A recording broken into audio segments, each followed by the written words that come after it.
एक लाइन मुझे काफ़ी ज़्यादा अच्छी लगी।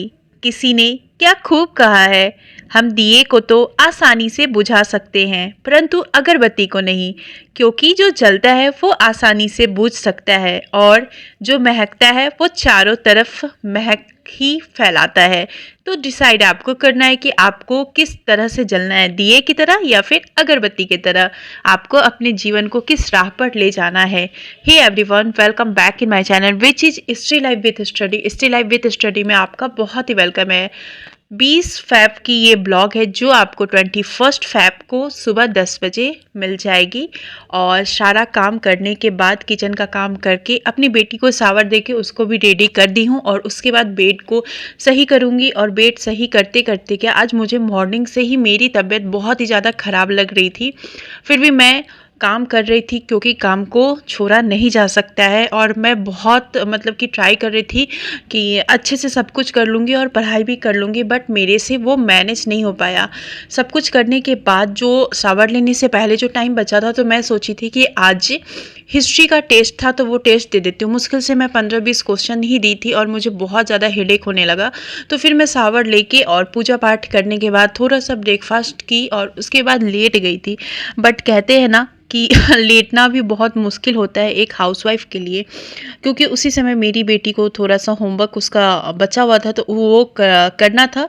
तो मैं बोली कि थी मेरे सामने ही ले आओ, मैं करवा दूँगी। और होमवर्क करने के बाद वो चली गई अपने कोचिंग क्लास और अपने फ्रेंड लोग के साथ कोचिंग क्लास जाती है। लेकिन हाँ, मैं छोड़ने जाती हूँ।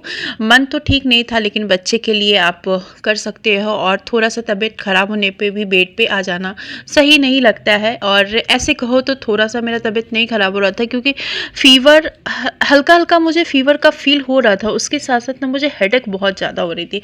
फिर भी मैं बाहर गई और उसको कोचिंग क्लास छोड़ के आई।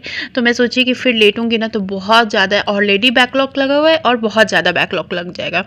तो फिर मैं क्लास करने लगी, क्योंकि आज से मैं डिसाइड की थी ना कि मुझे मॉर्निंग के टाइम में, मतलब कि अभी जो आफ्टरनून की स्टडी होती है ना, उसमें सिर्फ और सिर्फ रिवीजन करूँगी। और इवनिंग से लेकर के अर्ली मॉर्निंग तक जो भी मैं ऑनलाइन क्लास करती हूँ वो करूँगी।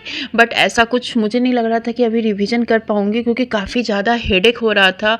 मेडिसिन भी ले ली थी और डर से इसलिए मेडिसिन ली थी। पहले तो मैं बहुत जल्दी मेडिसिन नहीं लेती थी, बट मुझे बहुत ज़्यादा डर लग रहा था कि कहीं ज़्यादा तबीयत ख़राब हो जाएगा ना तो 2-3 दिन पढ़ाई फिर मेरी नहीं हो पाएगी।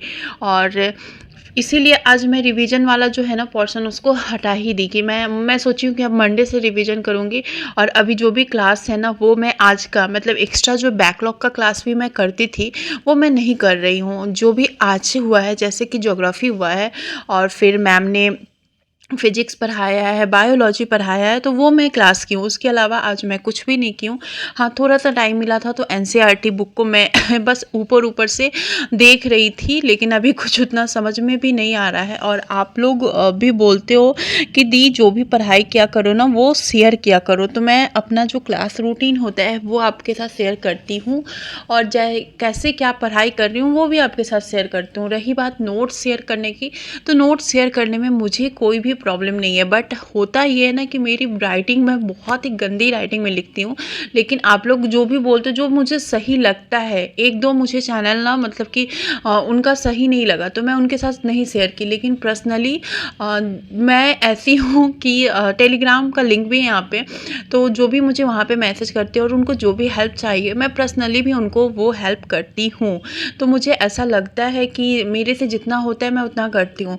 लेकिन एक line by line note share करने में प्रॉब्लम ये हो जाता है कि मैं जिस टीचर से पढ़ती हूँ और मैं उनका मतलब कि क्लास नोट्स शेयर करने को कोई प्रॉब्लम नहीं है, बट मुझे डर लगता है कि कहीं अगर किसी के थ्रू पता चल गया, चाहे कुछ भी, कि मतलब कि कोई भी टीचर हो वो बहुत ही मेहनत से, बहुत ही स्ट्रगल करके ही पढ़ाता है।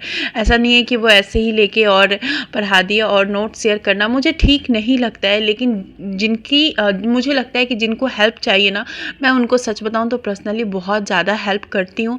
और जहाँ मुझे लगता है कि मेरे से नहीं हो पाएगा वहाँ मैं क्लियर उनको बता भी देती हूँ।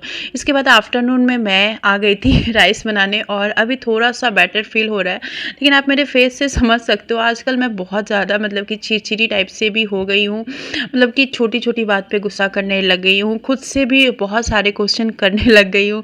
और पता नहीं ऐसा क्यों हो रहा है मेरे साथ, शायद सीजन चेंज हो रहा है इसलिए हो रहा है। मतलब पैनिक भी बहुत जल्दी कर जाती हूँ। पता नहीं ये चिड़चिड़ापन कैसे जाएगा या फिर वक्त के साथ आ गया है, कुछ भी समझ में नहीं आ रहा है। छोटी छोटी बात पे गुस्सा, छोटी छोटी बात पे पैनिक हो जाती हूँ।